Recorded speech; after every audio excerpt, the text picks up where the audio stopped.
Hi guys, I'm actually finally making a video of me putting resin on something.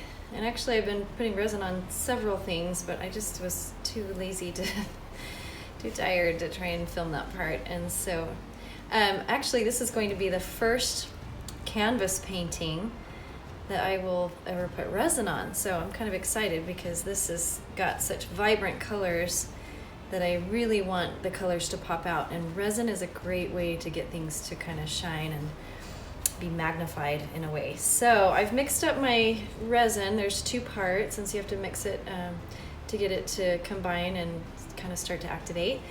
I've already wiped down my painting. I've let it dry for several days, and this is an acrylic pour. And so what I'm going to do is show you a technique I learned. Instead of just pouring the resin on and then kind of evening it out, I've learned to actually rub the resin on with my gloves. And that way there are no little spaces that kind of end up popping out later that where the resin separates or doesn't stick.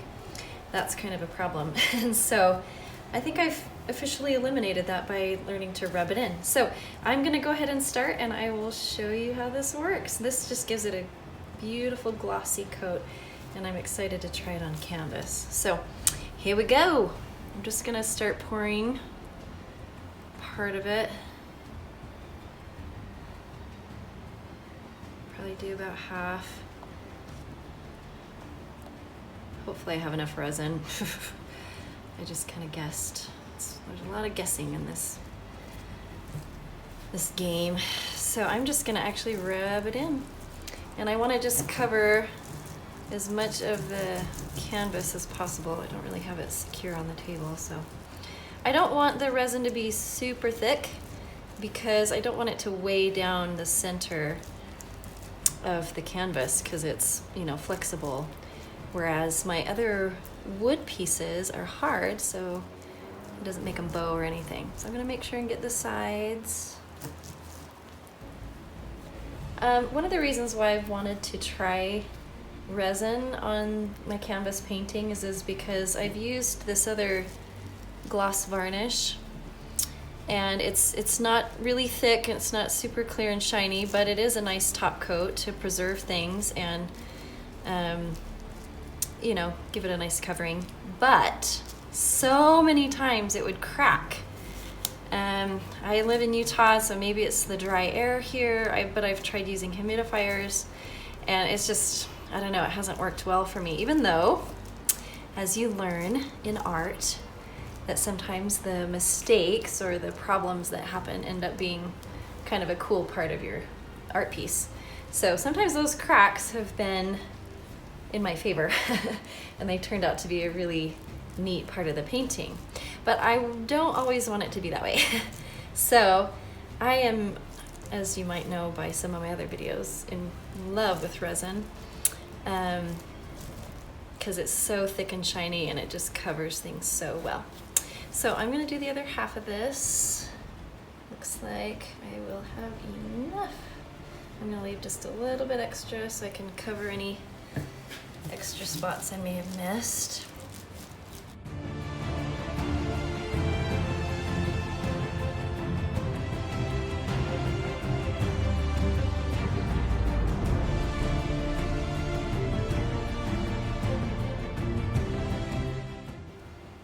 So one of the things I like to do is just kind of run a row of resin along the edges of things, because what's really nice is to have it curve over the edge. Sometimes it tends to separate if there's not enough, and it pulls away from edges unless you put some extra on there. I definitely want it to roll over and cover.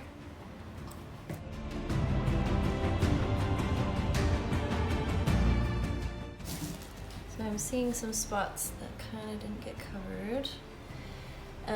Having different angles of light is super beneficial because then you can kind of, sometimes you can't tell where you've missed spots until the light reflects on it, as you may have learned with other things. So just want to make sure I rub it in well enough for it to stick. You kind of want to do this fairly quickly because the resin, of course, starts to dry and you want it to still be movable. Sorry, this is kind of getting pushed. You want to be able to make sure the resin gets everywhere and you can spread it before it dries. Okay, so what I'm going to do is wipe my hands off. That off. Always have paper towels nearby, especially when you're rubbing on resin. Your gloves obviously get super messy, but then you have to grab things, so always keep something nearby to wipe it off. So I have here my trusty torch, and I'm just gonna run it over lightly. You probably won't be able to see on the camera because I have really bad lighting and probably not a good angle, but this keeps the resin slightly warm, which the resin does need to set in slightly warmer temperatures, but the torch is really to pop the bubbles, and it kind of brings the air up because this is such a thick substance, it kind of can trap air, bubbles. So if you were to see really close, it does all this little popping. So fun. So you want to do this fairly soon so that the resin is still soft enough and liquidy enough to let the bubbles up. Let me get the edges. You don't want to get too close because it can burn.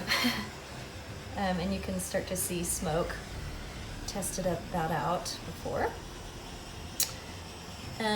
This also helps to warm the resin so it can settle in more flat.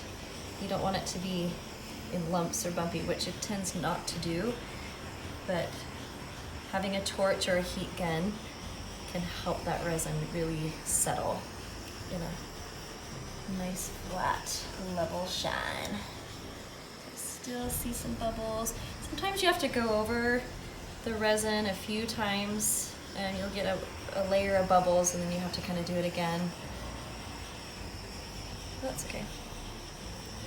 You can just see them pop, pop, pop.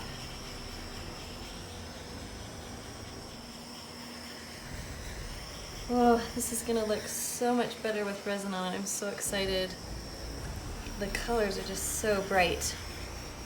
And if any of you have done acrylic paintings, a lot of times you'll paint it and it looks amazing right after you're done. And then as it dries, the colors kind of dull and dry out because there's less moisture in there.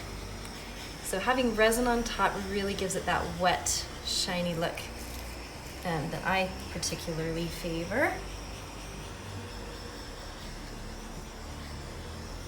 Okay, so that's pretty close to being done. What I normally do is let it dry just a little bit longer, and then I will take my big fat popsicle stick. These are super great for mixing paint and resin. I love them. I will go along the edges. I kind of need to move this other one, but and scrape the resin as it's dripping. You want to kind of probably go through and scrape it a couple times because it'll keep dripping until it thickens and dries. But that saves you some time trying to scrape it off or peel it off afterwards, and can preserve your painting a little bit better on the back side, make it more flat. So there you go. There's my first resin canvas painting. I'm so excited. And I will probably make this my regular protocol. I love it so much. So I'll show you the finished product. Hopefully I can have a sunny day so I can show you outside in the light and let you see the shine and the colors. So hope you enjoyed my video. Thanks for watching. So there's one thing I forgot to mention in my last video as I was resining this larger painting over here, is that I had some extra resin, and so I like to have smaller projects nearby to pour my extra resin onto. And so I have these lovely coasters. I've got these pretty blue ones as well. Sorry, my lighting is so bad. But I just poured my resin onto this lovely Christmassy colored coaster, and I had the perfect amount, thankfully, in my resin cup to put it on there. So that's the nice thing, is you want to have several projects that you're working on to finish off your resin with, just in case you have some extra. So there's my little tip for you.